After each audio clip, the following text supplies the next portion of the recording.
Welcome back to the Mina Kimes Show featuring Lenny, the only NFL podcast where one of the host's favorite coach is Sean McDermott.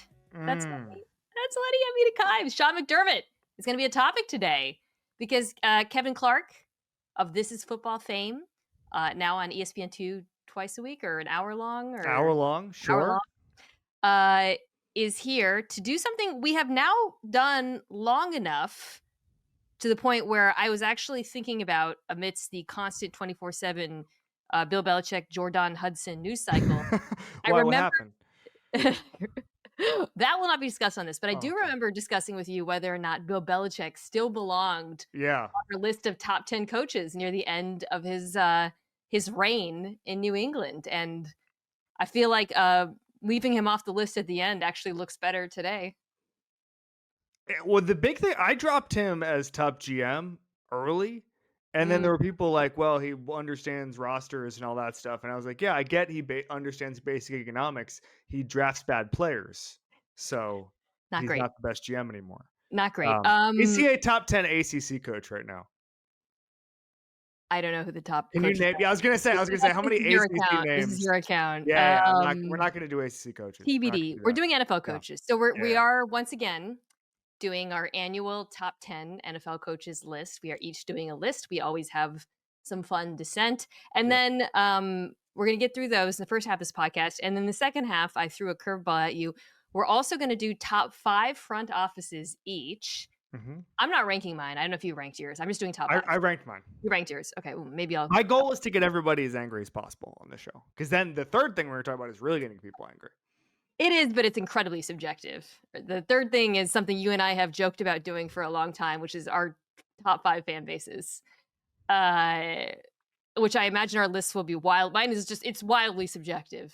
So mine is actually scientific. Subjective, yeah. Mine's rock solid. I feel really good about it. Yep.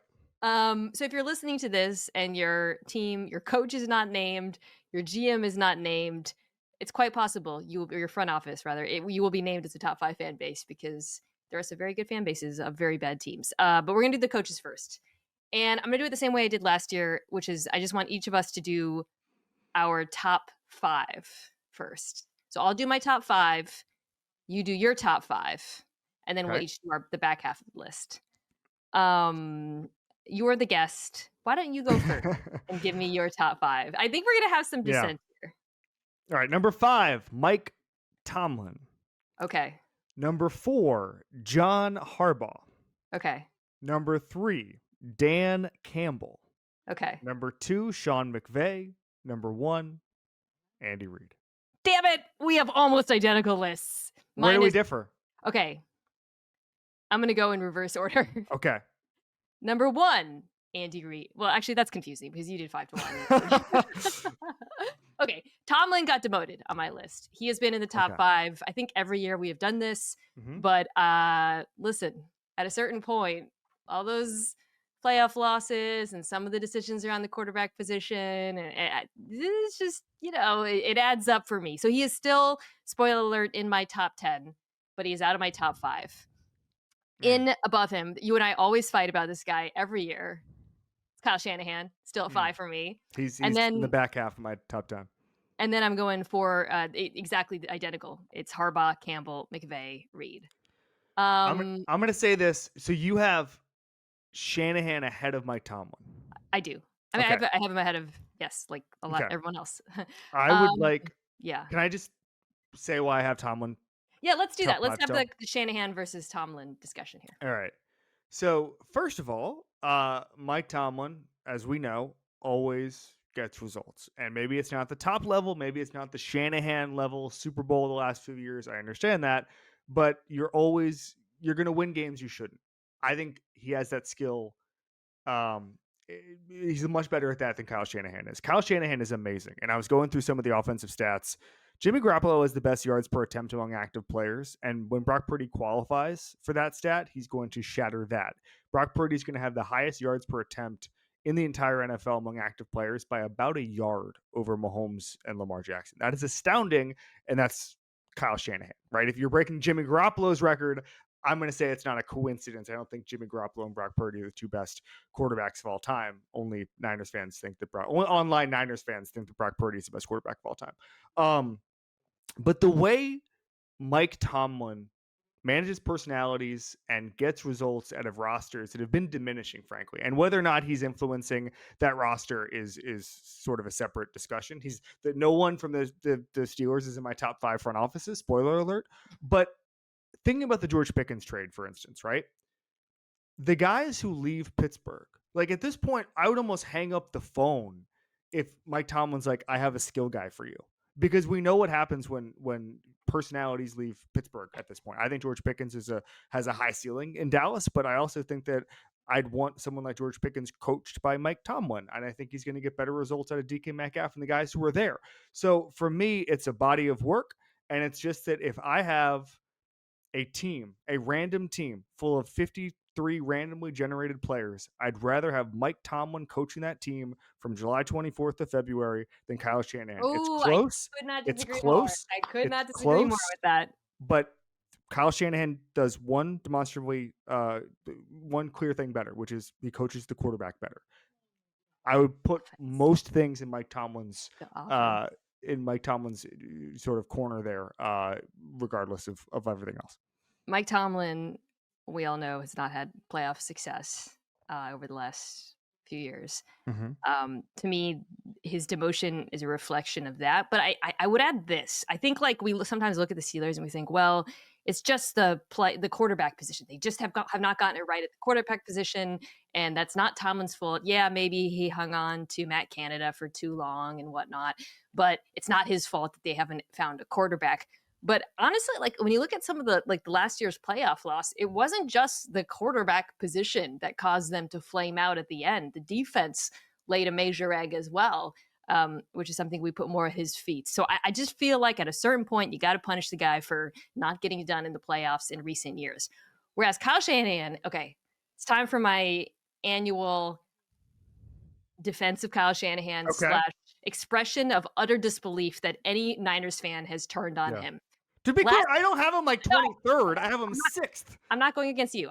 You're going against Niners Twitter. My straw man. You're going against fringe Niners Twitter. There are Niners fans who have turned on him. I have seen that out there. But okay, Kyle Shanahan. First of all, last few years until this last year, 2019 Super Bowl, 2021 Conference Championship, 2022 Conference Championship, literally ran out of quarterbacks. 2023 made it to the Super Bowl. Now he didn't win the Super Bowls, and he's not, he's 5th here. Last year, the San Francisco 49ers ranked dead last in Football Outsiders' adjusted games lost metric, meaning they had the most injuries of any team in football after they were extremely healthy the year before. Mm-hmm. Despite that, the offense still finished as a top 10 offense in Football Outsiders DVOA metric. But doesn't that always happen? Wasn't like Nick Mullins and CJ Beathard, weren't they like yards per attempt gods too? Yeah, because he's unbelievable.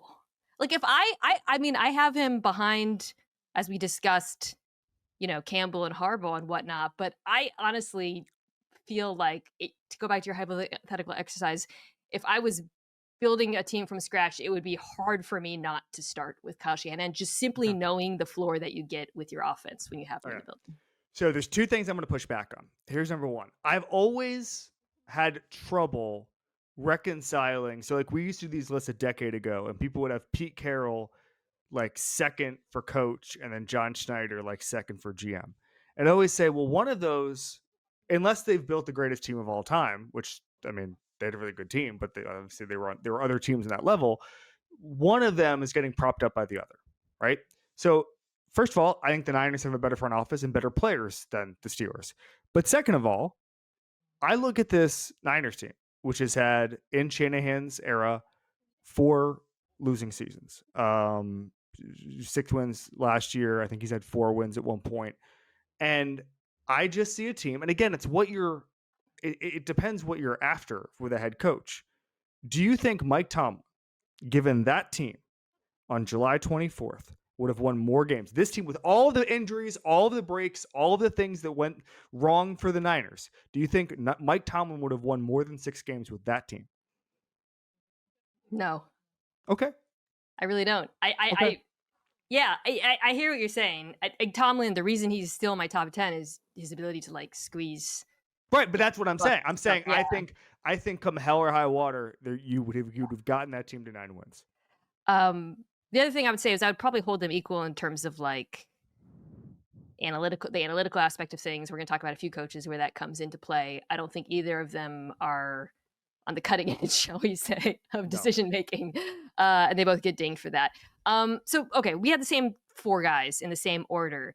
I do want to talk briefly before we get to the big 3 about John Harbaugh, because I think probably the first time you and I did this, he was probably top 2 or 3, maybe top 3. So falling to top 4 is certainly not a major fall. Do you think, however, that he is unfairly propped up by Lamar Jackson? Let's start there. No, and here's why. So I go back to a nugget that Albert Breer had around the time Lamar was drafted, which is that the Patriots had thought about Lamar Jackson. They understood, obviously, the talent that he had, and then they thought, well, we'd have to retool every single thing that we do on offense if Lamar Jackson became our quarterback. And what John Harbaugh did was he looked at that and said, okay, sounds good. Let's do that. And that meant Greg Roman at first, and then it meant Todd Monken. And last year, there were 2 important things that were going on. Yards per play on offense, the Ravens were number 1, and that was Todd Monken. After Kyle Hamilton became only a deep safety, they became the best defense in football. So no, I don't think. I think that hitting on Lamar Jackson, building the infrastructure around him, going from Flacco to Lamar, like, first of all, that should get you a lifetime achievement award, and you should never drop below about 7th on this list. But then to have consistent success, to be that close to winning a playoff game, obviously they got extremely unlucky. They have to figure out kind of the starts and not being behind the 8 ball in those games. But no, I think that what John Harbaugh does is he wins a bunch of games. He maximizes the roster, which is the number one trait you need out of a coach, and he recognizes his mistakes. Like he recognized when Todd Monken needed to come in. He went out and hired Todd Monken when he was at Georgia. It wasn't, he had Stetson Bennett as quarterback at Georgia. Okay. It wasn't like he had some crazy run first offense down there. Like everything he's done. And by the way, everybody was questioning the DC hire last year. Everybody. And they were saying they lost Mike McDonald, and Denard Wilson goes to Tennessee. And somebody down there was like, maybe there's going to be a brain drain. Guess what? There wasn't a brain drain. Okay, the assistants they lost, Mike McDonald, very good coach. But guess what? They figured it out as the season went along. This is a team that gets better as the regular season goes along. They still have to figure out January. But I don't, to say he's propped up by Lamar Jackson, I think is a bit unfair to his role in Lamar Jackson's rise. Yeah, I think I mean there's a reason why he's a top 4. I agree with everything you said, and I think you with Harbaugh, you can point to so many, like you just said, discrete decisions he has responsibility for, whether it's coordinator hires, adjustments that they've made in season, sticking with guys, deciding when to move on. I mean, the adjustments they made on defense were not necessarily, benching Marcus Williams, at the sticking by the young defensive coordinator as the season went on. And he's done it so many times over the years. They have really, I feel like, overcome obstacles over the course of Lamar Jackson's tenure, right? Which has been, I think when we talked about amidst all the contract drama and whatnot, there was no issues at all because Harbaugh runs such a tight ship. I do think, however, if I were to criticize him, it's really tricky.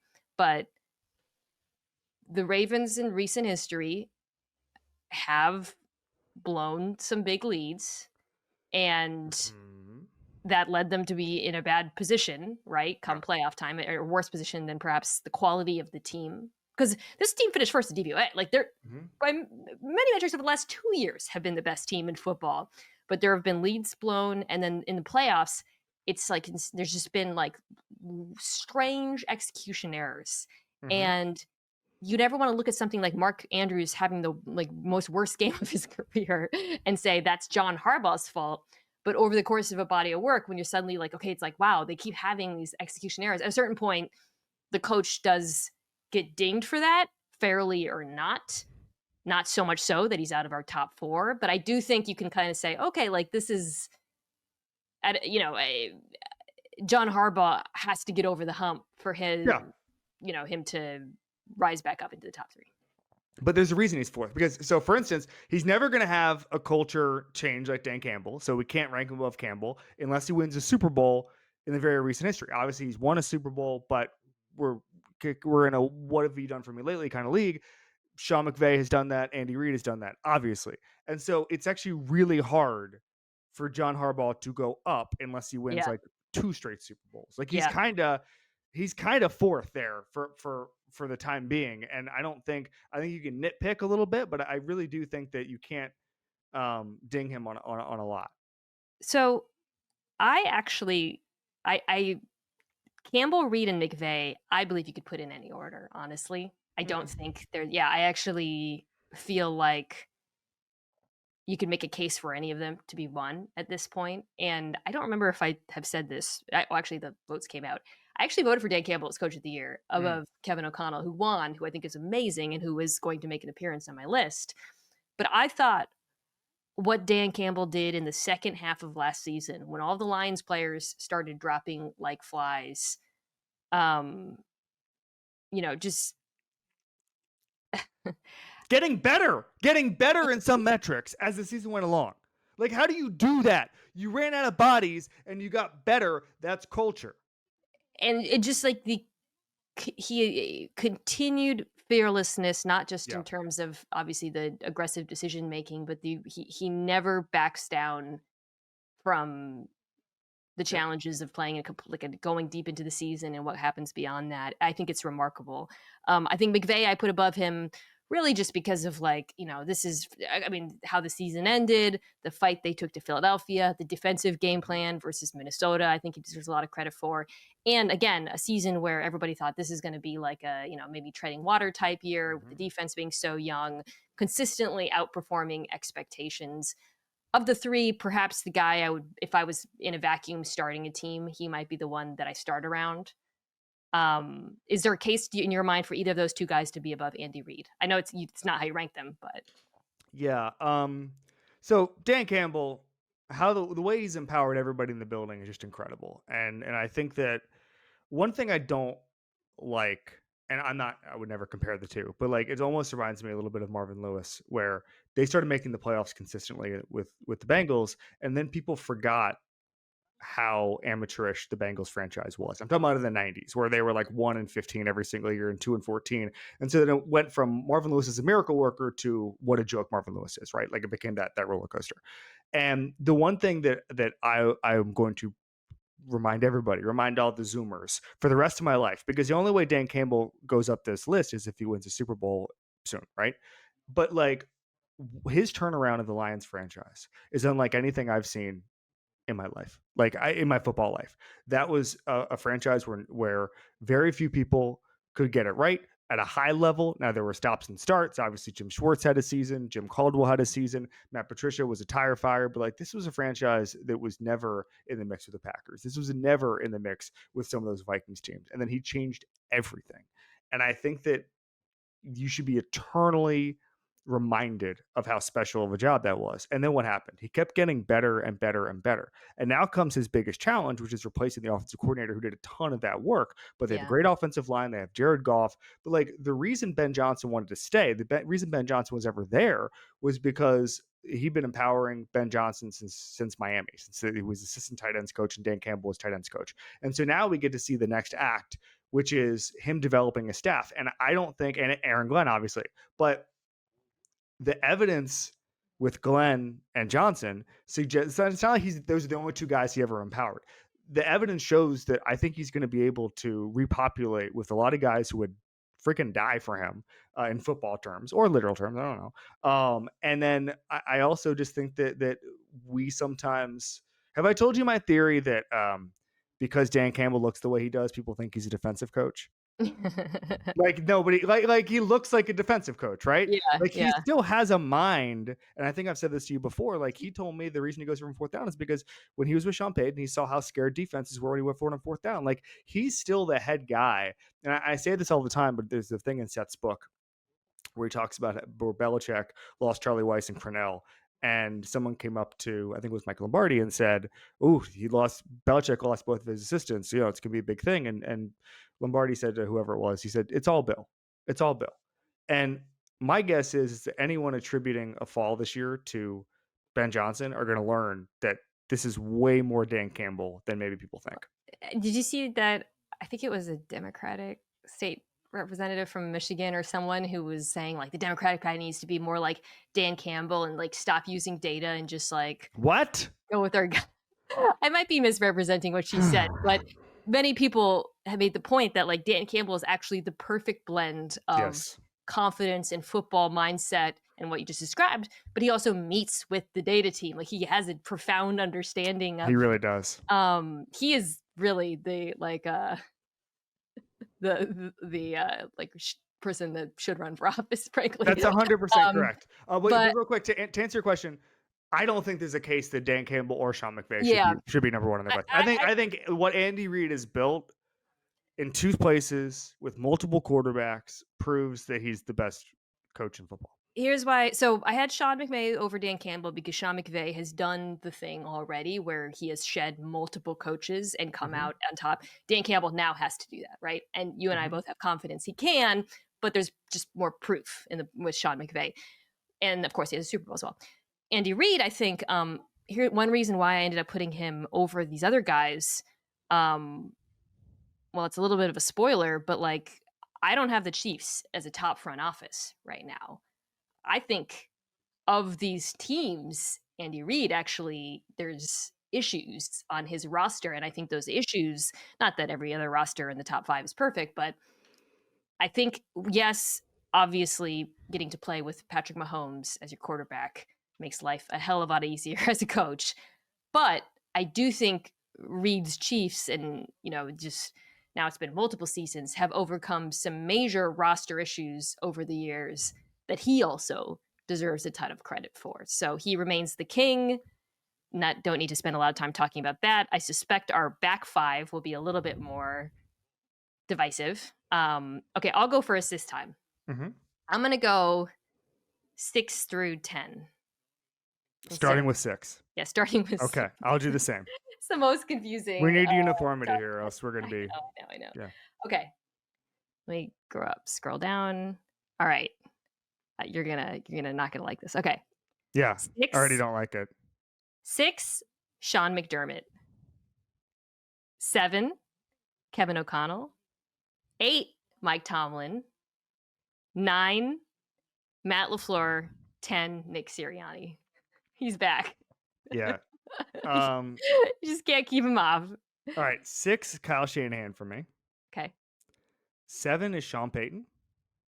Just outside my list. 8 is Kevin O'Connell. Okay. 9 is Nick Sirianni. 10 is Sean McDermott. Okay. So wait. So Matt LaFleur. I don't have Matt LaFleur. Yeah, I've dropped Matt LaFleur. As the biggest Matt LaFleur stan in the world, I had that staked out for years. There's just too many. I think we talked about this. There's 13 really good coaches. And it's really hard. And like what's 13. Funny is I have McDermott ranked. I did not have McDermott ranked last year. And in my answer, if you remember, I predicted, I was like, I think Mike McDaniel right now, this was last year, is a better coach than Sean McDermott, but this season is going to be like a clown because the roster is not as good as it was last year. So the Dolphins will take a step back. So I pre-baked in me being wrong in the list, which is probably a bad habit to get into. But that's exactly what happened. And now I have no justification for putting McDaniel 10th on this list. I'm going McDermott there. Let's talk about McDermott for a second. Yeah. He's my 6, and he's been, I think, in my top 10 every year, but has consistently risen a little bit. And this is, I think, the highest I've had him. He was a guy who maybe I dinged a little bit for having the mutant quarterback and kind of resting on that. But I honestly, the more I thought about it, the more I thought, wow, he has a case for cutting close to the top 5 for me for a couple of reasons. One of those reasons is I think he maybe more so than almost any guy on this list, and part of it is because it's mostly offensive-minded coaches, deserves a ton of credit for consistently coaching this Bills defense up to play at a top 10 level, despite the fact that they face injuries. They have a lot of good players, but not a lot of superstars in my mind. They almost made the Super Bowl with Kaiir Elam on the field. Well, Have you guys seen that? Have you guys seen the rep where Khair Elam like falls down and somehow propels like 20 yards on the ground backwards in the wrong direction? Sean McDermott took that and said, let me almost make the Super Bowl. Chris Long had a great line about him where no one gets small players to play bigger than Sean McDermott, which I think is a very apt way to put it. I like that. So I think he deserves a ton of credit for, like I talk about, we talk about these offensive coaches who are play callers and the impact they have. Really think he deserves credit for that. And then another thing that I feel like he has evolved in terms of his approach to game management, decision making. Mm-hmm. And one of those things, last year, I was pulling this, according to the New York Times model, he ranked first amongst every head coach in the NFL in go for it rate above expectation. Now, again, a lot easier when you have an actual Buffalo at quarterback, and they were one of the few teams outside of Philly that actually ran like the tush push. But that, to me, especially with a defensive minded coach, there's some evolution involved in that I think he deserves a ton of credit for. Yes, and also we've had a year distance here. The firing Ken Dorsey, promoting Joe Brady now looks like a absolute masterclass. So he gets points for that. He's won one playoff game. This is from NBC. He's won one playoff game 5 straight seasons, but obviously none of those were the AFC Championship game. So he's like a lot of guys on this list where he's able to get them consistently great, but not to the actual goal. So I think that you I grouped him in with a bunch of guys who are on that similar level. And of that, again, top 10 is still really, really, really good. And there are guys who I desperately, like Matt LaFleur, want to rank, and I just cannot. I thought you were going to say it's been 1 year since the infamous 9/11 speech. No, hasn't it been like 4? It was reported a year ago, but hasn't it been wasn't like multiple years of that kind of stuff? I don't know. It still comes up every now and then. It's really great. It's really, he should just keep doing it. Dance with the date you came with. Proof is in the pudding. The proof is that he won. It's a copycat league. More coaches should do it. Wait, so who did you have after Shanahan's 7? Remind me. Sean Payton.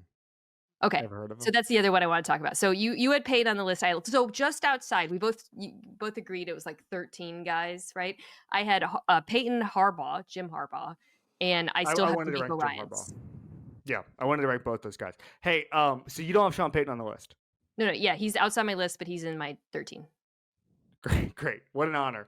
Let me do my Sean Payton spiel. Okay, I want to start with Bo Nix, because I think there's a flippancy now. One of the worst things that ever happened to us as a punditry was the Daniel Jones thing, because we knew Daniel Jones stunk. We made fun of the pick, and then we were right, and we were dead right in everything we said. And I would also say like John Gruden's drafts are a cousin of that, where we were the whole time we were just sitting there being like, well, these are stupid, bad picks, so that's bad. Everybody's going to get fired. And they ended up getting fired for other reasons. But I think a lot of times, again, us as a broad punditry, there's about 50 of us. I think sometimes we can get too set in our ways and not trust a guy when it's his area of expertise. I think there was a smugness that I didn't have around Bo Nix, but I saw it, where people were like, oh, Sean Payton, you idiot. You took Bo Nix. He's a 26-year-old. He's going to be coaching PE next year. How could you take Bo Nix? Well, I'm going to go ahead and trust Sean Payton on quarterbacks.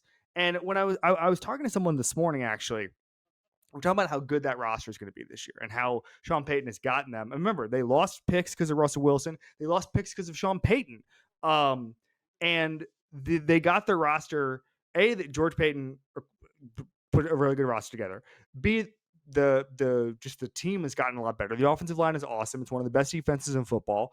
And if there's a weak link, and I put weak link in quote marks, if there's anything that needs to be improved, it's the ceiling of the quarterback play. And so what you're telling me is that literally the problem to solve is Sean Payton figuring out how to get a quarterback slightly better. He was very good last year. Okay. And that's your issue, is Sean Payton getting the quarterback better? That sounds pretty good to me. This is a legitimate, like, borderline football miracle how good he's gotten them in this short of a time frame. A year and a half ago, they gave up 70 points. They were like the worst team on earth, and he coached them up. And what's funny is he's going to end up coaching less teams, but this is what his football godfather, Bill Parcells, did. And if you read like the Harvard Business Review writings that Bill Parcells did on turning around a team, it's pretty much a carbon copy. He went in there, Parcells used to say he said the only way to get better is to be bluntly honest with everybody and tell everybody their exact role, tell everybody what they're doing wrong. And then you look back at that USA Today interview and you go, oh, he was saying crazy stuff for a purpose. And it worked. And maybe it took a year. And guess what? Nathaniel Hackett did have the worst coaching job that Sean Payton's ever seen. He wasn't lying. Russell Wilson did have a bunch of stuff he needed to cut out. There were all sorts of crazy stuff he said, but that was for a purpose. And now you see it in year 2. And then in year 3, Mina, I'm having a tough time not seeing a path where they are Super Bowl contenders in the next few years. Okay. You had me until the very end there. I just can't see. That last part was AI. I didn't say that. Yeah, I mean, like I'm super high on Payton. I think I actually had him maybe in my top 10 last year, which makes no sense that he's not this year. But other than that, it just was really hard for me to take Matt LaFleur out.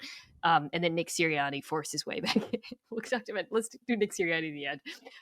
My case, I mean, with LaFleur, it was just like, God, like he kept that offense afloat with Malik Willis, man. And they were winning games, running like the wing T. And then he appears to have nailed his defensive coordinator hire. I didn't think he was going to actually pull the trigger and make the fire that he did on defense. And then in bringing in Jeff Hafley, you bring a guy from college. It's not even a major school. There's like questions, and the Green Bay Packers defense is playing really well. With coordinator hires, it can always be how much credit do you give to the coach, front office, all of that. But did you just call Boston College not even a major school? The ACC you wouldn't rank the ACC coaches. Now Boston College is not a major school. This is scandalous, Mina Kimes. Miami just got the number 1 overall recruit in the country. How fired up are you? While this pod was going on. Is that where you were watching before this? I was. Jackson Cantwell. But he went too long, so I found out via text. Cantwell is a hilarious name for a quarterback when he struggles. Do we both have Kevin O'Connell 8? I have him 8, yes. Can I praise him for a second? Yeah, he's awesome. You just had him on your I did. show, right? Okay. And one of the things that was amazing about he cares deeply about quarterback development in a way a lot of offensive coaches don't. And I know that a lot of coaches give lip service to it, but with Sam Darnold, the proof is there. There's a proof of concept, but he really believes that quarterback play and development is situational, and that he believes, like I do, the geography is destiny, and that he really believes when he gets a quarterback in the building, like to teach them really, really, really hard and coach them really hard, because he doesn't think that quarterbacks failed, that he thinks they are failed. And that's why he likes taking a flyer on a guy like Sam Darnold, and you're going to see more kind of reclamation projects. He really believes in JJ McCarthy. And the other part of it is that you mentioned the analytics part of it. I said, make a case for JJ McCarthy, like calm the fan base down, because they're scared after Darnold leaves and all this stuff. And he starts talking about how JJ McCarthy had some of the best metrics ever on 3rd and long ever in college. And he's had clearly studied this stuff. And I think every coach, when they're across the table from an owner in a job interview, is going to say, oh, I care about quarterback development so much. Like Kevin O'Connell lives it, and that's why he's a top 10 coach.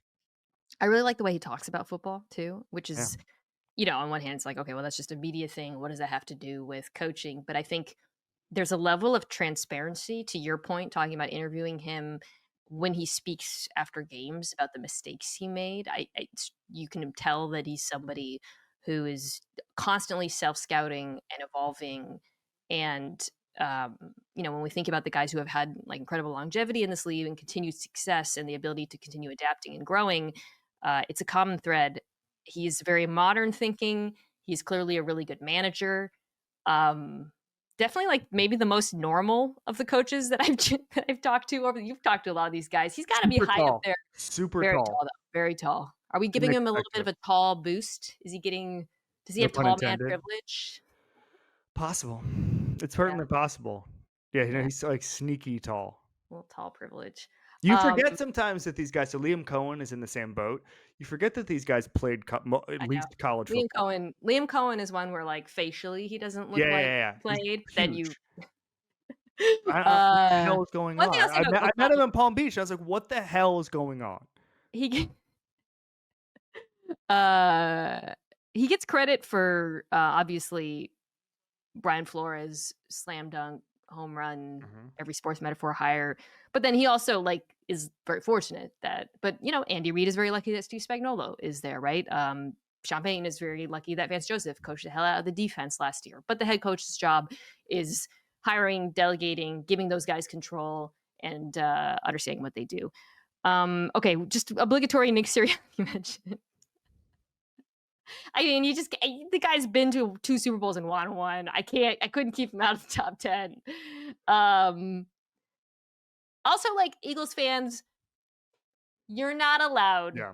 to be angry at us Well, for having a little fun. Any Eagles fan who is in my mentions saying, "Oh, how dare you?" I can guarantee you, I can find a post from you saying you wanted him fired. You know who had a hot take about Nick Sirianni? Eagles ownership, who went into a meeting with him a year and a half ago and held his feet to the fire on what changes he was going to make. I have him ninth. I think that obviously the Super Bowl and the fact that a lot of people are given really good rosters every year and screw it up. Nick Sirianni did not do that. The way he coached the Super Bowl, the dagger, the way he was able to take risks, and even Doug Peterson won a Super Bowl. He didn't win it like that. He did not win it like that. He didn't impose his will on a team we consider the best franchise in football. Andy Reid didn't win a Super Bowl. Andy Reid was a better coach to me in Philadelphia, but he didn't win a Super Bowl like that. The Jalen Hurts, one thing I think he doesn't get enough credit for is Jalen Hurts' development, because we sit here and we praise. I mean, for God's sakes, I praised John Harbaugh from Lamar Jackson's development, even though he's not an offensive coordinator, like 5 minutes ago. I have to be able to give credit. Jalen Hurts is getting better every single year. And somehow that becomes a work ethic narrative and not, hey, Nick Sirianni knows what the hell he's doing and he's hiring the right offensive coaches. And he had the missteps last year with offensive coaches and he fixed it, which is a sign of a good coach. I have a really weird, almost like I don't know, like a David Lynch scene with Sirianni the other day in Palm Beach, where this guy, Sirianni was walking in the hallway and this guy stops him and goes, "Hey, where do I know you from?" And Sirianni goes, "I don't know, bro." And then just waited there. And the guy was like, "Stay here. Hold on. I'm trying to figure this out." And Sirianni just like stared at the guy. Well, the guy was like, no, I know you from somewhere. And I'm watching the whole time. And Sirianni was like, "Yeah, I don't know. Did you figure it out?" And the guy never figured it out. And the guy was becoming more and more of a douchebag as this was coming. And then eventually Sirianni walked away. And I've talked to him later and he was like, "I tried to be a nice guy, but I didn't know what the hell that guy was talking about." So there you go.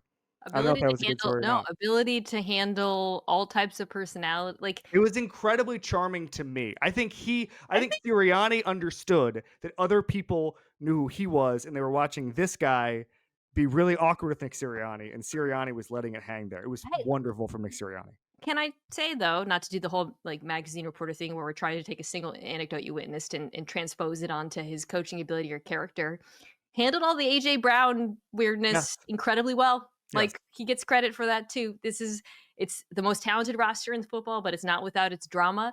And he kept a lid on things. So credit to him. All right, we're going to talk about that roster in a second because I suspect we both have them at the very tippy top of our front offices. Okay, we are back. Okay, you said you ranked front offices. You did, right? You did 1, 2, 3, 4, 5. Okay, I kind of ranked them in accidentally. Yeah, I did. Okay, so I'm going to let you. I'll go first, actually. I'll do mine first, and then you can tell me what you think. Okay. Okay, I'm just mixing them around. Okay, ready? All right. 1, Eagles. Shock. We're not doing 5 to 1. We're doing 1 through 5. Oh, jeez. Wow. 1, Eagles. 2, Lions. 3, Ravens. 4, Rams. 5, Bucs. That might be the correct. Oh, wow. Yeah. Okay. What'd you got? That's very good. That's very good. So I still have Veach and Reed as 5. So I have 1 Eagles, 2 Ravens, 3 Leslie Kevin Deboff, 4 Brad Holmes, 5 Veach. We have the same top 4. Okay. Same top 4 in different order. Yeah. Okay. Yeah. I thought outside. I was deciding between Bills, Packers, Chiefs, Texans. I also thought have been, but I ultimately Bills were close for me. Texans. Well, I mean, you know what's funny? They've had some really good drafts, man. They've had some really good drafts, and Will Anderson was a hit, and CJ Stroud obviously was a hit. Derek Stingley was a hit. I think I ding them because they had such an opportunity last year, and they didn't fix the line. And then I'm not ruling out that they're going to fix it this year, but different players doesn't necessarily always mean better. And when I look at their new additions, I'm not like, oh, that's fixed. It's not like the Bears. The Bears where I'm like, oh, Caleb Williams is going to have a much easier life this year. I don't know if that's the case for CJ Stroud, where you get different guys and you get a new OC. I think it'll be better. I don't think it's going to be Bears-esque where you went out and you just solved all your problems. Let's start from the top this time. So we have the same top 4. I could have done Ravens and I don't know. I was doing it really fast. Let's do the Eagles first. There's not much to say here. I think, so we know about the drafts. We know about the signings, and it's a mixture of, also we know about the extensions. They always seem to get their players done, reasonable deals early. All of it's very good. I think there's one thing I wanted to kind of single out. I just love that they take swings, Howie Roseman and his team, because sometimes they don't work. I mean, trading Jahan Dotson for third, I don't know, man. But it's just this constant effort to upgrade aggressively. And sometimes it really does work out, like the A.J. Brown trade is the one that obviously stands out the most. And sometimes, I just feel like when I look around at front offices, so many of them play it safe when they really shouldn't be. Like teams that are really good, the Eagles are good. They know they're good, but they never stop trying aggressively to get better. And I think that's what they get credit for. So like when people say, oh, whatever, they're just sitting around drafting the consensus board after it falls to them. Well, yeah, and that's worked. And so now we can no longer make fun of it. People can no longer make fun of it. But it's a lot more than that. And I think they deserve credit for that as well. A couple things. Number one, completely agree with you.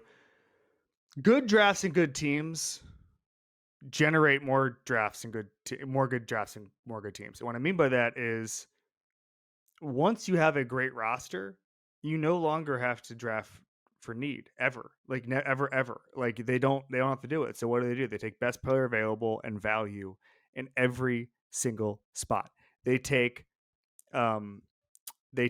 every chance they take, I've talked to guys down there, is traits based. So a lot of it, you'll notice a lot of the guys they take chances on in free agency or on waivers or in trade are high picks because they believe athleticism will eventually win out, which I think is really interesting. And then they believe in just the core tenets of the game. And I think Howie's just done an amazing job at just understanding what modern football is supposed to look like. Have I told you the story about when I went there to do a story about analytics? I told you the story? No. When did you get there to do a story by analytics? Right after this first Super Bowl, I went there to write a story about how the Eagles conquered modern football, and they understand how to go for it on fourth down, and they understand how to have an analytics department, and they understand how to sign these guys to 1-year deals and then sign extensions or not. Like they'd figured out everything. So I'm going through it, and I interviewed Jeffrey Lurie for the story, and a lot of people. I probably interviewed like 20 people, right? And one person there high up, I started asking my questions, and I think we were on background. And the person starts laughing, and it's like, "Will you shut up?" And I was like, "What?" And he goes, "We won the Super Bowl because our offensive line and defensive lines were really good, and everything else is a tiebreaker. And don't ever forget that.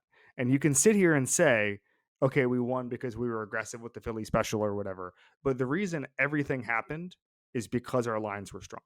And Howie had that quote a couple of years ago. I think it was 2023, where he said, "I know," it was a draft night, second night, I think. He said, "I know everybody's tired of us drafting linemen, but that's how we're going to win another Super Bowl." And I think that for all the things they do, that person who told me that was correct. For all the things they do, everything works because they understand that the trenches are 80% of football. I was just Googling Jeff Stoutland's age, if you're wondering why I was looking at my computer, because I'll just throw this out there. For those who are tired of the Eagles' constant praise or whatever, is Hire it Jeff possible? Stoutland? Well, I was going to say, is it possible that if you take him out, because it's not just that they draft offensive linemen, Jordan Mailata was an international pathways, like they have Mekhi Becton was a reclamation project. Yep. They have been able, I mean, Lane Johnson was top drafted, but they have been able to develop offensive linemen in a rate.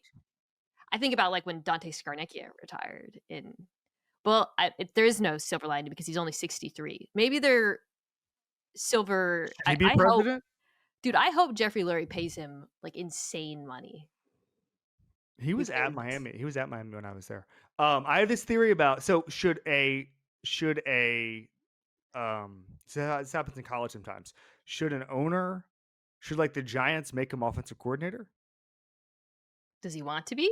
I don't know. Just destabilize them. Ooh. Jason Tatum tore his Achilles. Sorry, just got news alert. It's too bad. Achilles. Offensive tackle Jackson Cantwell's going to Miami.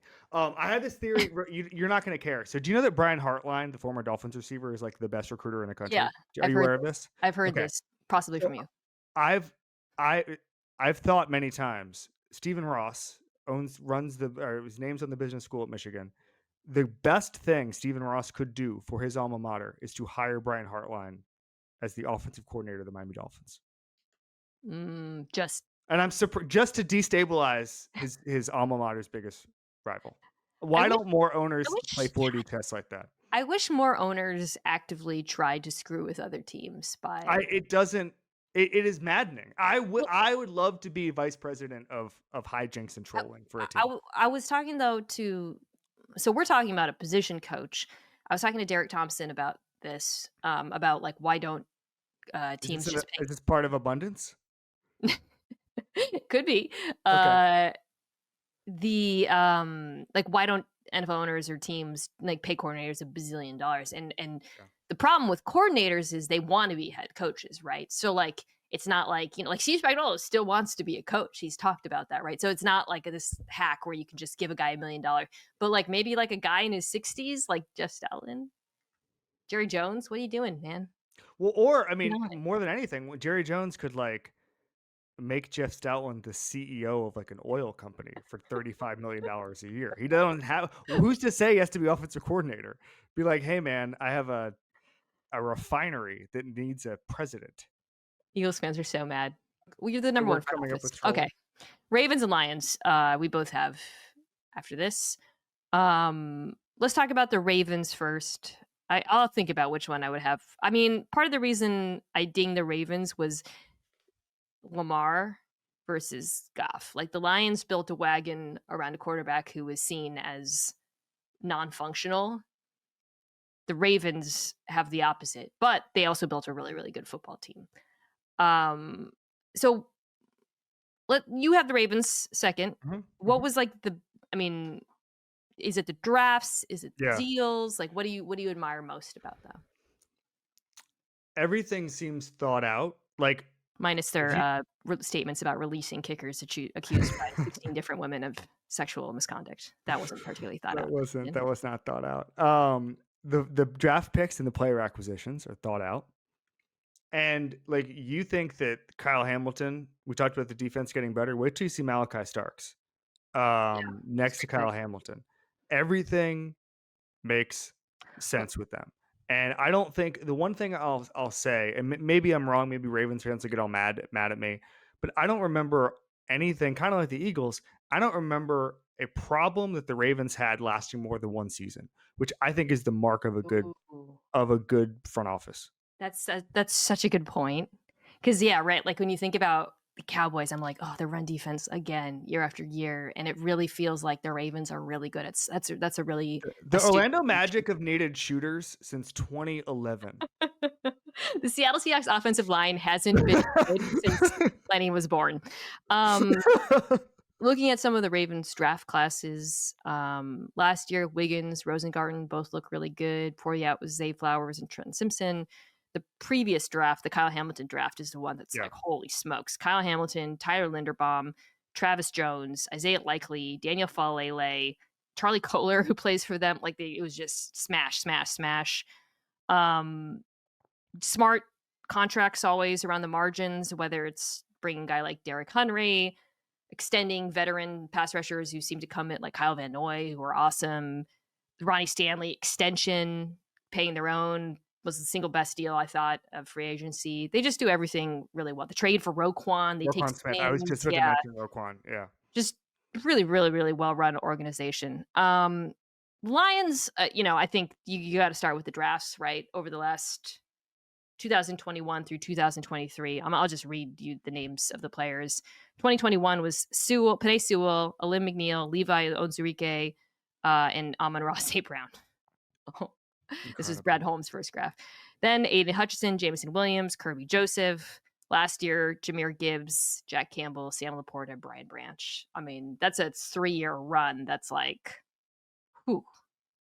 Maybe I would put that up with close to any in football, minus the fact that they didn't. It's incredible. I talked about this. I think really, though, like Jared Goff's a good quarterback, but it cannot be forgotten that he was a throw-in to the Matthew Stafford trade. The fact that they've resuscitated his career, a lot of it is a testament to coaching and Ben Johnson and Dan Campbell, but a lot of it is the fact that they built the perfect situation for him. So I talked to Holmes about this.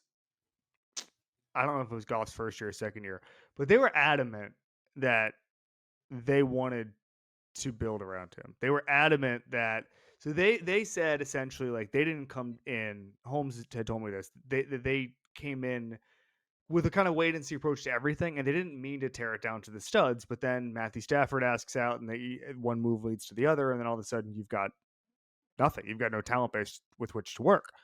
And the way that he said it, he said to me was he looked at like building a house, and the first year was HVAC basically. That was what he said. And then he said, you don't get the chandelier till year 3. And guess what? In year 3, they got the chandelier, and they started getting these guys who were able to put them in actual NFC contention. And if they were healthy, who the hell knows what would have happened? To me, the biggest thing is you and I have pretty strong beliefs about where guys should be drafted and what are premium positions. And I think a lot of GMs do too. I think the best thing you can say with my respect to the Lions is I will trust them to do whatever. If they take a punter second overall in 2 years, I'll be like, let's hang on. Let's just see where this is going. And there's not a lot of teams like that where I just say, okay, whatever they're doing, it's a piece of the puzzle. And maybe they'll have a cold streak and I won't feel that way. But right now I have complete faith in everything they do. Like they traded up for Isaac Tesla a couple of weeks ago and people were like, oh, that's too much for that pick. I don't know, man. If I were a Lions fan, I would just trust the process. And there's not a lot of front offices I'd say that with.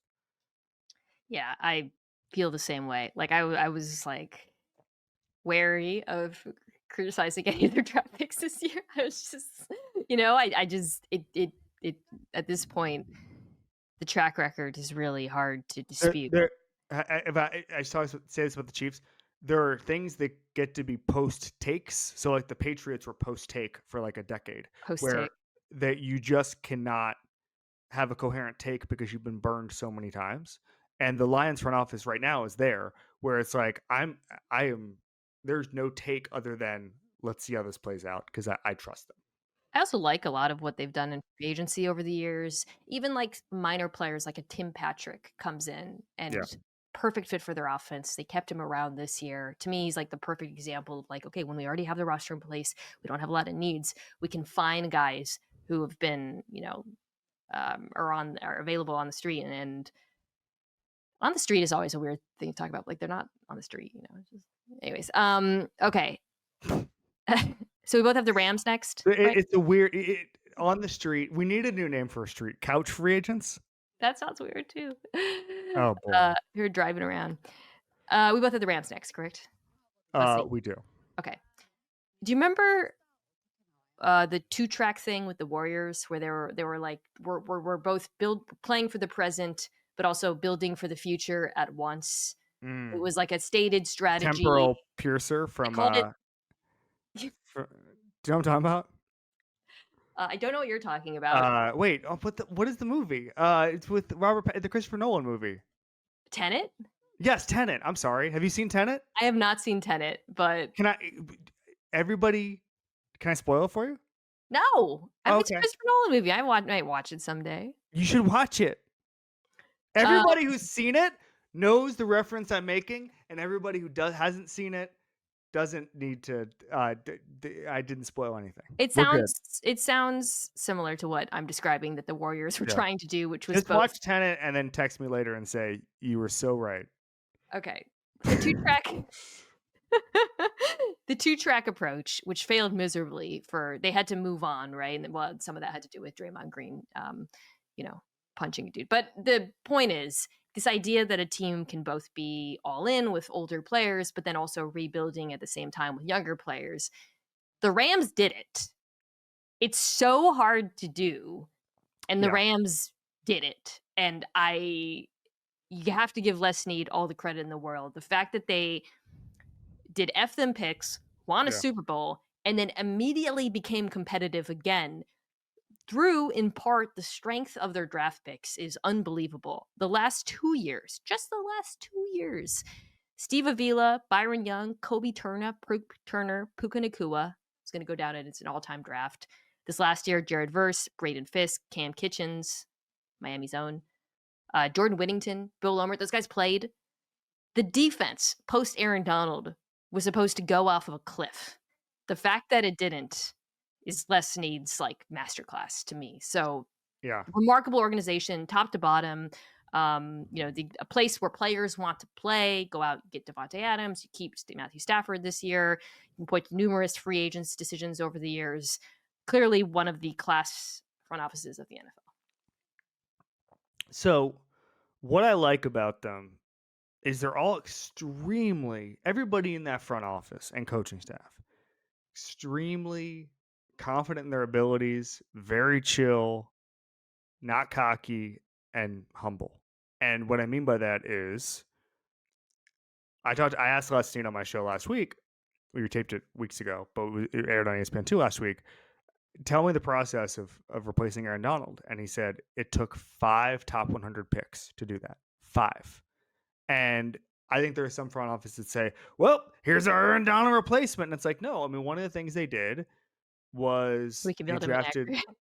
We can build them in aggregate. They drafted Verse and Fisk and thought that the chemistry that they developed at Florida State would help a little bit. That's a story I've told many times that Jordan Rodriguez reported last summer.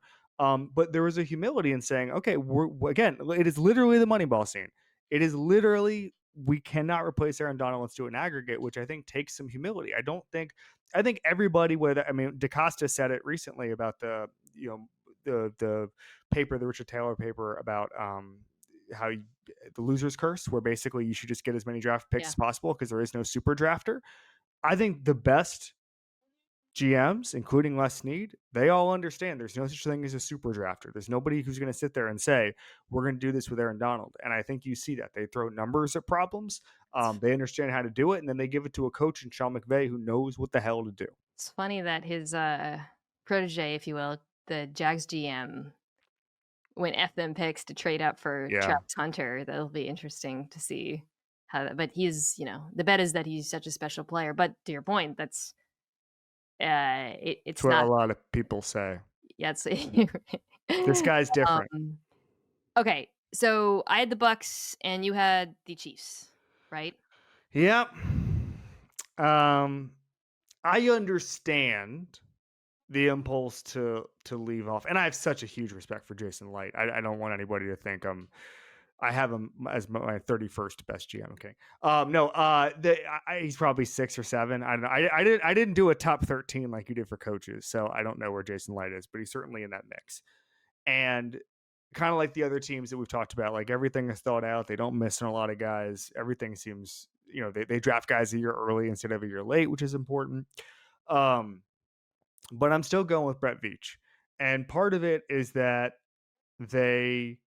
every problem, again, what we talked about with the Ravens, problems rarely linger there. And I am trusting the offensive line to get retooled.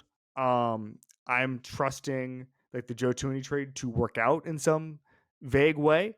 And I'm sitting here looking at it, like I had Albert Breer on my show this morning, and he said, and we'll see what happens with Waves hand and everything, but like they think Rashee Rice is going to be one of the, I was going to say threats. Yeah, we know. They think God darn it. I was about to say he's a really dangerous player. I'm really struggling to finish a sentence on Rashee Rice here. They think he's going to be really good. How about that? And so I think that you're going to see a team, like if the floor is AFC contention AFC conference game, like finalists. That's the floor for me with the Chiefs going forward. Then you're doing something right with your roster. And the way that they've been able to draft on defense certainly helped. Has certainly helped Spags. The way that they've able to retain guys like Chris Jones. I don't know if I ever told you this, but I talked to someone there a couple of years ago, and I said, "Who's the Jenga piece besides Mahomes and Kelsey?" And it says Chris Jones, because if you don't have Chris Jones, Spags, there's a lot of stuff Spags can't do. And I think about that a lot. And guess what? A couple of years ago, Chris Jones was watching game one from a luxury box, and they were able to get him under contract and get him happy. And I think that there a lot more goes into GMing than just first round picks. And I'm gonna give Veach a body of work award and rank him 5th. I think that's fair. I think for me, I think the roster gets bolstered a lot by the quarterback and both coaches. And there's been good draft picks, but there's been some misses in recent years. I have some issues with the lack of, with, they haven't found like that true stud edge offensive line issues. I think a lot will come down to this year, whether or not those young offensive linemen work out any of them. I think that'll kind of solidify how I feel. For me, the Bucs, I just was looking at team, how it was built, the fact that they have managed to stay competitive in a post-Tom Brady era without having one of those dudes at quarterback. Baker Mayfield's a good quarterback. They signed him to a very reasonable deal, pardon me. It's a great situation for him. And they are perennial division winners, right? But a lot of their success, I think, comes down to a combination of paying their own guys on reasonable contracts and good drafts. I mean, the last few drafts, a lot of late round gems. I think the offensive line rebuild has been really successful and really impressive. But they've also found guys like Tyke Smith, Jalen McMillan, Bucky Irving, Yaya Diaby, Cody Mauch, Luke Gadecki, switching in positions worked out miraculously. White, McCollum. So I just feel like there's a level of like consistency there from that group that it's hard for me not to reward, especially because they don't have a quarterback or frankly a head coach who I feel like compensates for roster deficiencies the way some of these other teams do. So on the outside looking in, I mentioned also the Bills and the Packers. Do you think either of those two teams deserve consideration for the top 5? Do either of them you feel like have a case to make it in? Not like Jason Light. Brian Gutekunst certainly, just the way he runs the team, and they're always in competition. I just need to see a little. This is so reductive and stupid. I need to see hardware for either of those guys. I need to see trophies. Like even if it's a all of conference championship. our top 5. Well, Ravens. Well, not Brad Holmes. Brad Holmes, yeah. But that's a different category. I mean, like they've. But again, like, what do we do? Brandon Beane drafted Josh Allen. Do we give him credit for that? Oh, he certainly thinks we should. He's calling into local radio and saying it. He's a very good GM. Do the Niners, are they being unfairly punished for the entire roster getting injured, given the fact that until like just last year they had built a super team? And also found a starting quarterback at the very last pick of the NFL draft. But that's Kyle Shanahan, right? Yeah, almost sounds like he should be a top 5 coach, right? Yeah, see, this is what I was talking about, the Schneider Pete Carroll thing, which, by the way, we kind of have a definitive answer to. Yeah. Yeah. Fully. You don't want to give me. Back in 2016, this was a hot topic. Let's do fan bases. Okay, this is totally subjective anger fuel. Would you like to go first, or would you like me to go first? I didn't rank them. Yeah, I ranked them. Ooh. I'm going to go 5-1. Okay. Number 5, the New York Jets. Number 4, the Las Vegas Raiders. Number 3, the New Orleans Saints. Wow. Number 2, the Atlanta Falcons. Number 1, the Buffalo Bills. Great list. We have some crossover. Tell me about the Jets. The Jets weren't on my list. So Stephen Ruiz and I have talked about this quite a bit. So Jets fans have come at me many, many, many times. And their process is sound. They have been wrong. Frankly, every time. I don't mean to. There's no other way to put that. They've been wrong quite a bit. I've been right every time. But that's not their fault. That's Woody Johnson's fault, and Brick Johnson's fault, and Aaron Rodgers' fault, and Adam Gase's fault, and Joe Douglas's fault. And they just keep coming in. And they don't stop. And I really think that's admirable, that that kind of passion remains. Relentless, yeah. And I might be wrong one of these days, maybe, and they're going to be on me. I have a kind of a funny story. So I had an editor who I'm still close with at The Ringer, and one day it was that if I'm not mistaken, so I had said that the job Joe Douglas was taking was a bad job, and that the Jets were going to waste Sam Darnold's rookie contract. And they really got on me. And I said basically they let what's his name, Mike McCagnon, have an extra draft, and they drafted bad players, and so Sam Darnold has no chance of succeeding in his rookie contract, and we know how important those are. So there's literally hundreds of people saying the worst things possible about me, and one of them has the last name of my editor. And I said, "Hey, are you?" And he followed him. My editor followed him, and I was like, "Are you related to this guy?" And he's like, "Oh yeah, that's my brother. Let me call him." So he calls him, and I hear back from my editor.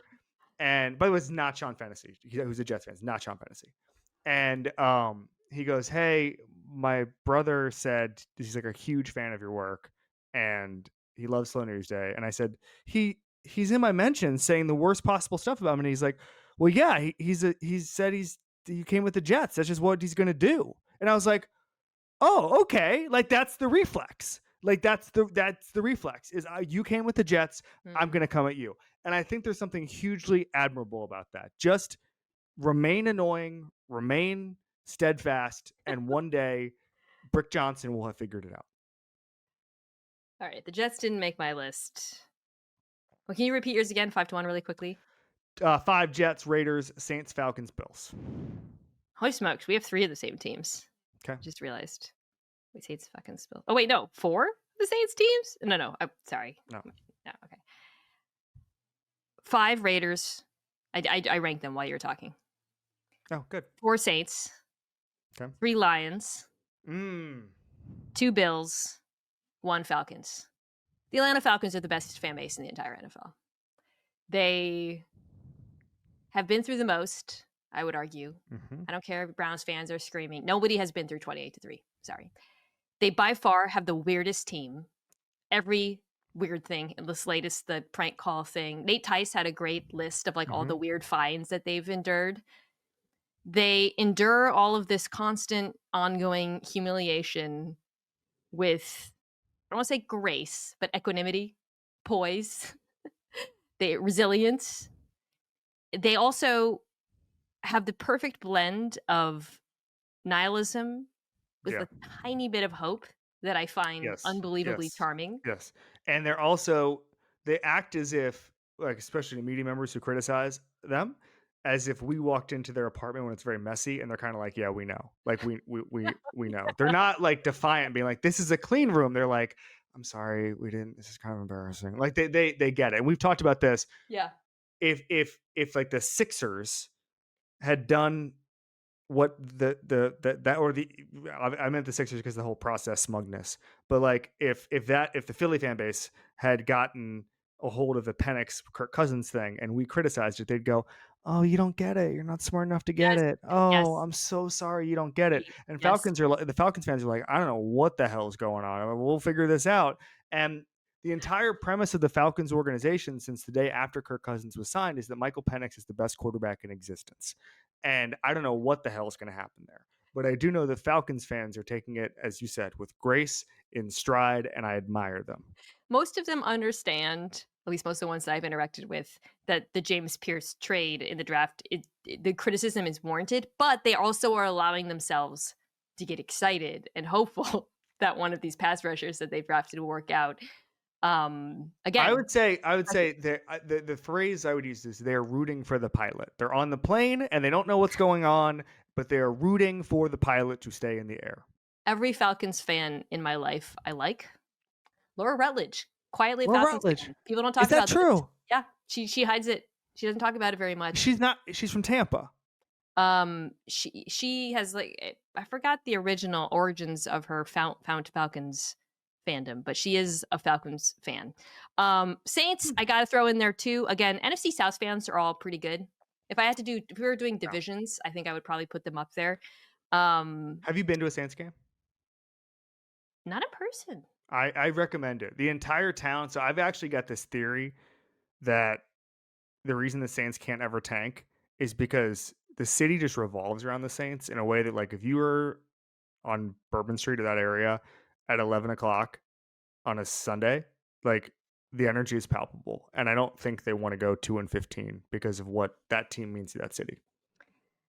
Bills and Lions, I kind of put in the same bucket of top fans because they're just both teams that have gotten really good recently and can be kind of annoying because of that, but unrivaled in, I would say, both passion and knowledge. And me giving the Bills the number 2 spot here, Bills fans have been really mean to me.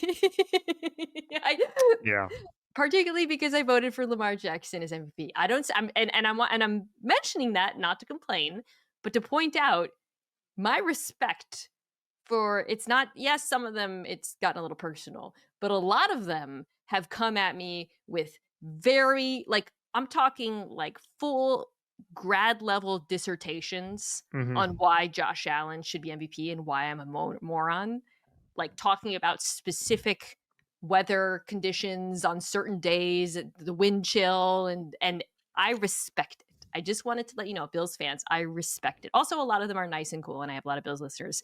Both fan bases, Bills and Lions, and so I'm grouping them together, that have stuck with their teams through a lot. Most of these hardcore fans who are experienced, they've been there the whole time. I'm glad that their teams are having success right now. They also, this is not true of the Lions. The fact that they go to those games in that weather is absolutely crazy to me. Insane. Raiders, we both have the Raiders too, right? There's just through multiple towns in most of their lifetimes, they care so much about a team that has not been good. Nothing in 23 years. And the best they can hope for is like a wild card game. And even now, hiring Pete, getting Geno, this is gearing up for a wild card game. Yeah, Tom Brady ownership, but it's gearing up for a wild card game. And the one thing the Seahawks didn't like the ceiling that Pete put on that franchise in Seattle, but the Raiders would kill for that kind of ceiling. And that's what the whole plane is being built out of in Vegas. And they deserve nice things. I think that it'd be really cool. Maybe because I grew up in Orlando, I think Vegas is interesting. People are kind of flippant about Orlando and think it's some tourist town. It's an amazing place to grow up. And I'm guessing Vegas is the same way. Our friend Nate Tice lives in Vegas, who we mentioned earlier. Being a Raiders fan seems like a lot of fun. You're in Vegas, you're warm all the time. You hop into this air-conditioned stadium on Sundays. They play a 1917 game against the Chargers, and then you go back to the Paris crap stable. There are a lot of Raiders fans in Los Angeles, and they are extremely. Do you remember we went to that bar? This is exactly what I was about to say. There's nothing more fun, and LA is, very much Dodgers town, whatever. But there's nothing more fun than accidentally walking into a Raiders bar in LA. You and I did it on the east side. You and I did it on the east side. We were just grabbing a drink. I had played Roosevelt Golf Course, no big deal. And I drive down, and I meet you, and your husband was there. And all of a sudden, this Raiders game starts, and it was absolutely insane. Tucker just said fantastic. Your producer Tucker said fantastic. City course, I agree. It was something to behold. Have you ever heard the theory? I don't even know if it's a theory or if it's fact that the reason the Rams did not want the Raiders in Los Angeles, was because they were extremely concerned about the Raiders, it just being Raiders town, that the Rams would not have a fan base if the Raiders moved to LA. It would be so like a cultural phenomenon if the Raiders moved back to LA. Won't There's a happen. cultural aspect to the fan base as Yes. well. That's very fun. Yeah, it's just they're really fun. Few other fan bases that I considered. I really like Vikings fans. I Yeah. do. They are very emblematic of Minnesota Nice, which is to say they're Hmm. really passive aggressive in a funny way to me. But I enjoy them a lot. I like Jags fans. Jags fans are hilarious. Mm. I love that for you. And now our top 5 worst fan bases. Camera cuts Yeah. out. I went to Jaguars games when I was in college, and Before the I pool. saw. I saw before the pool. I saw the biggest fight in my life. I actually, this is probably not much of a surprise. The biggest sporting event fight I've ever seen, and I've been to some pretty gnarly games. The By far the volume of people, the biggest fight I've ever seen was a Jaguars Bills game in 2009. Terrell Owens had a 98-yard touchdown for the Bills in that game, and there was like a 50-person brawl, and it was a sight to behold. Which fan North base? Florida Bills fans. That's Oh just my all god. I have to say about that. Which fan base? Bills fans are everywhere, by the way. Bills fans. That's the Yeah, other thing I like about Bills fans. I just did this panel for this Pavements movie, I saw that. and the guy who runs social media for the Pavements, who was a drummer in Steve Malkmus's band, the Jicks, was wearing a Josh Allen MVP shirt, and he lives in Portland. Beautiful, Just beautiful. perfect. Um, Also Bills fan. A lot of Bills fans who are like indie people. I noticed I Hmm. have a lot of music people are Bills fans in my life. Okay, final question. Which fan base likes you the most, and which fan base is currently the angriest with you? Oh, all right. So this one's easy. I am. I hope I still am beloved by the Bengals fan base Really? because Should we if you talk about Trey remember, I Hendrickson? was really on early. I was really early on Burrow and how good that team was going to be the year they made the Super Bowl. And then I went on Rich Eisen's show like the day after. Rich Teammate. Eisen, teammate. Yeah, I was going to say, member of the Disney Plus, ESPN Plus family. Um, get ESPN flagship wherever you get your apps. I don't know how you. I don't know. I don't want to script the language. It's Sorry. called ESPN. Um, it's called ESPN. Yeah. 29.99. I think I saw it was the price. It's a value. It's a steal. But I went on Rich Eisen's show the day after I interviewed Joe Burrow, and I was like, this team's going to be really good. And at the time, Jamar Chase was. Remember, he was like the ball looks different in the pros, and everybody was like, Yes, yes, this is I going to be a remember panic. this. And I I was remember like, that, God, yeah. I was like, man, this team's going to be good. You guys don't get it. So I go on Eisen's show. So then I stake my claim. And then I go on Cincy Radio like 4 months later when they are good. And the host on air sheepishly admits that he had been playing my clip in August and making fun of me like relentlessly about the No. stupid national guy who thought that the Bengals were going to win. And so I was early on the Bengals. They had a bunch of good, deep stories on Burrow and Callahan I and remember, yeah. Zach Taylor. And so Really good without a piece of Burrow. doubt, I have some real Bengals equity built up. Who's the angriest at me? Um, I don't know. I mean, it's kind of like the Jets thing, right? Like they're angry at me because I'm like, hey, your owner's Yeah, son right. keeps Who's bad? acquiring bad players. I think I don't. I think there's still residual Chargers hate because of how much we made fun of their lack of fans for a long time. You and I Mhm. specifically. I think No, Chargers you fans. don't believe it. You told that whole story about seeing the same Chargers fan over and However, over again I on my have show. fan armor in that I think I've written the only Justin Herbert story ever. I like Justin Herbert. I'm a Herbert stan. I wanted to I'm a rank Herbert Jim supporter. Harbaugh. I'm a Herbert supporter. You know what? Chargers fans don't like It's you, you're probably right. Giants fans. It's probably Giants fans. Mm. And part of it is because I was really early on Joe Shane being a really bad GM, and I tweeted something last year where I said Dave Gettleman got destroyed for making better moves than Joe Shane did now, and people were really mad at me, and I'm going to end up being proven right. These things are cyclical. They were The mad at I 100%. get so many angry Giants fans for Daniel Jones the year they went to the playoffs. Now I don't. Okay. Same with Dolphins fans. Are the ones who I feel like I've I'm in a like an abusive relationship with. Yeah, I think for me, a lot of Ravens listeners to this podcast. The flip side of the Lamar MVP vote. Yeah. And I'm just constantly impressed by that team. It's really just like, right, good teams that I think are doing well. Packers fans, I feel like I've been very high on the Packers and Jordan Love for a while. So that's the thing. Like, I'm not like, ooh, wow, this fan base likes me. No, they like it because I like their team. I think they're good. Seahawks fans have been mad at me. Yeah. I like the draft. All right, that's enough. This has become very navel gazing. I like Mike McDonald. I like him too. Yeah, he is. The one thing I'll say about the funny thing about I'm sorry, go ahead. No, I was just saying he's a good coach. I'm a fan of his. Oh, the one thing about the Giants is funny is if Cam Ward, I don't know logistically how this would have worked out. If Cam Ward had gone to the Giants, I would have gotten season tickets. Having said that, I think that would have tanked my career, but I would have logistically figured that out. I have, obviously, as you do, obligations on Sunday. I would have figured it out or just taken the end of my career. Just gracefully said, I'm good. I don't need money anymore. I'm just going to be a Cam Ward, whatever the Cam Ward version of a deadhead is. Oh, what do we have like Cam Ward? Was there ever like a tank for Cam? No, there really wasn't. They don't really do that anymore. No. So Suck for Luck ended something special. Tank for Trevor. That didn't even rhyme. No, Suck for Luck was great. And then all the teams that were sucking for luck, like the Dolphins, ended up I not just don't want to sucking for hear luck. you. Stop saying that. Okay. Hand up.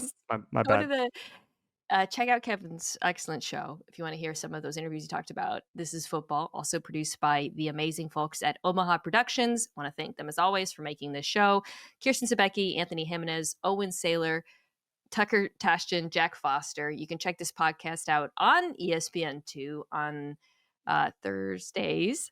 And you can check this show out as well as other things that I do on youtube.com/@Mina Kimes. You thought the fans base ranking would be angry. Next week, I will be back with, I think, the pod I do every year that makes people the absolute angriest, the quarterback draft.